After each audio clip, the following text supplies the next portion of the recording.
wabarakatuh.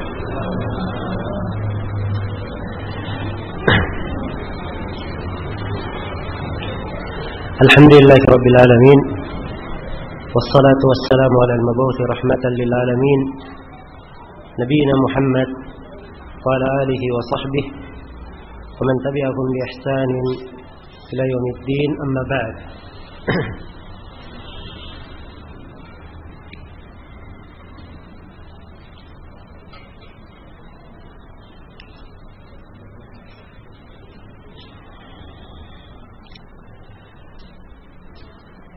Baik, setelah kita membaca 3 risalah pendahuluan dari Syekh rahimahullahu taala,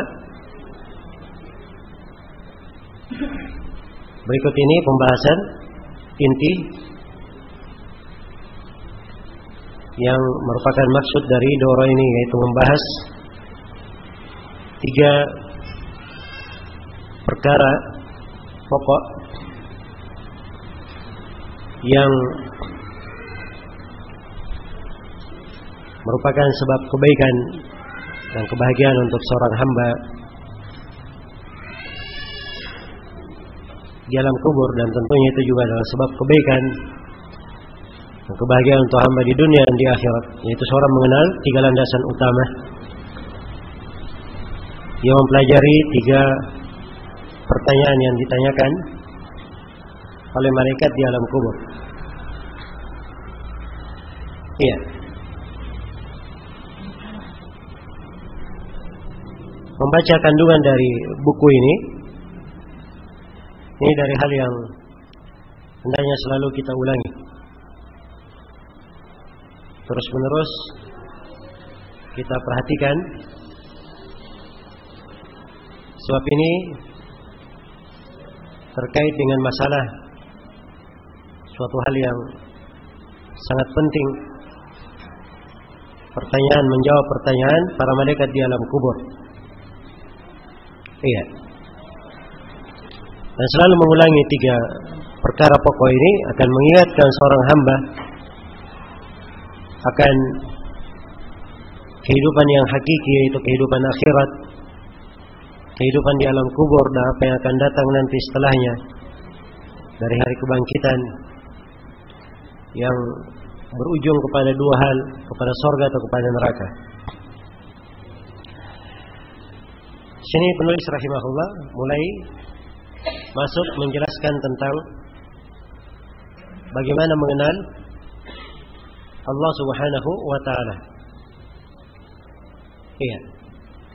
Dan beliau bawakan di sini dalam bentuk tanya jawab.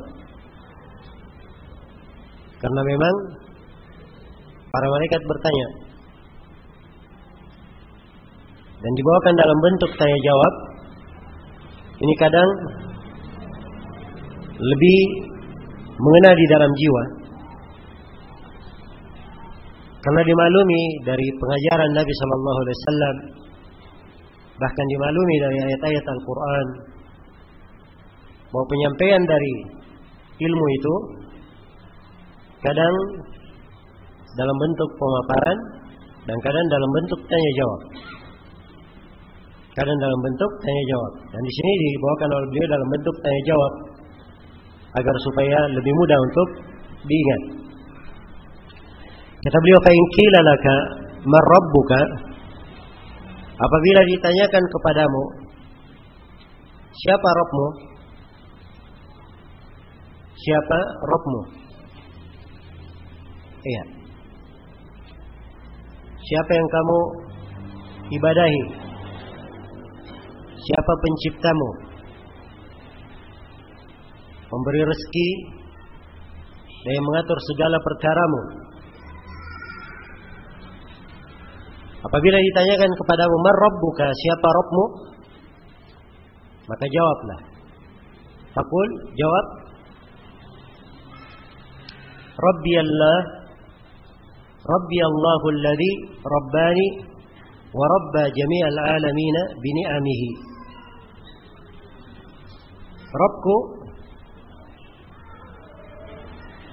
yang saya ibadahi adalah Allah, alladzi rabbani, yang telah memberikan berbagai nikmatnya kepadaku, wa rabba jami'al alamin bi ni'amih, demikian pula mentarbiyah, memberikan berbagai nikmat dengan penuh perhatian dan pengasihan kepada seluruh alam semesta. Wa huwa ma'budi laisa li ma'budun siwahu, dan Allah adalah yang saya sembah, tidak ada sembahan bagiku kecuali Allah. Iya. Jadi kalau ditanya siapa Rabbmu, maka jawablah dengan jawaban itu, bahwa Rabbku adalah Allah yang mentarbiyah aku, yang menyempurnakan berbagai nikmatnya, karunia-Nya kepadaku dan kepada seluruh alam semesta. Iya. Sini istilah Rabb ini kadang dibahasakan dalam bahasa Indonesia dengan kata Tuhan, ya, Indonesia. Tapi kata Rabb dalam bahasa Arab ini kata kadang bermakna yang diibadahi, berkaitan dengan ubudiyah, dan kadang Rabb dalam bahasa Arab bermakna rububiyah. Bisa diartikan yang Maha mencipta, menghidupkan, mematikan, Maha memberi rezeki, mengatur segala perkara. Iya. Jadi kalau ditanya siapa Rabbmu, itu pertanyaan bukan hanya berkaitan dengan siapa yang menciptakan kamu, siapa yang memberi rezeki kepada kamu. Iya. Sebab sebagaimana yang akan datang nanti, kita akan terangkan bahwa sekadar seorang mengetahui Allah yang mencipta, menghidupkan, dan memberi rezeki, itu tidak cukup seorang dimasukkan ke dalam Islam. Tidak cukup dia dianggap sebagai seorang muslim. Iya. Karena orang-orang musyrikin di masa Nabi sallallahu alaihi wasallam, mereka semuanya mengakui bahwa Allah Subhanahu wa taala yang menciptakan, Allah Subhanahu wa taala yang memberi rezeki, Allah yang mengatur segala perkara. Ini pengakuan-pengakuan diakui oleh kaum musyrikin.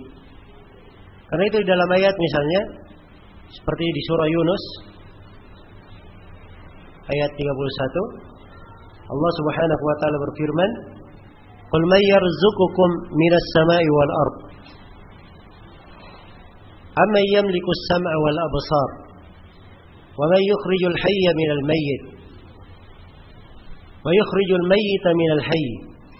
Wa man yudabbirul amr?" Katakan oleh Nabi Muhammad, tanyakan kepada mereka, siapakah yang memberi rezeki kepadamu dari langit dan bumi? Siapakah yang maha menguasai pendengaran dan penglihatan?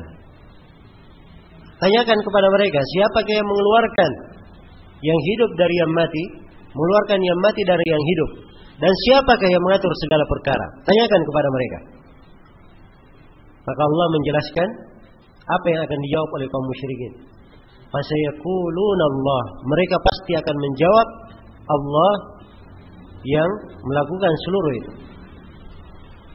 Jadi kaum musyrikin, ya, mereka mengakui Allah yang memberi rezeki dari langit dan bumi, yang maha menguasai pendengaran, penglihatan, menghidupkan dan mematikan. Dan mereka mengetahui bahwa Allah Subhanahu wa taala adalah yang mengatur segala urusan. Allah yang mengatur segala urusan. Tapi bersamaan dengan itu kaum musyrikin adalah kaum musyrikin.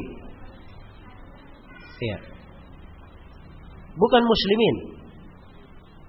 Pengakuan mereka bahwa Allah mencipta, menghidupkan, mematikan tidak bermanfaat, tidak memasukkan mereka ke dalam Islam. Iya. Demikian pula misalnya seperti ayat-ayat lain di surah Al-Mu'minun. Allah Subhanahu wa taala berfirman, "Qul limanil ardu wa man fiha in kuntum ta'lamun, sayaquluna lillah. Qul afala tadhakkarun." Tanyakan kepada mereka, milik siapakah bumi dan segala isinya?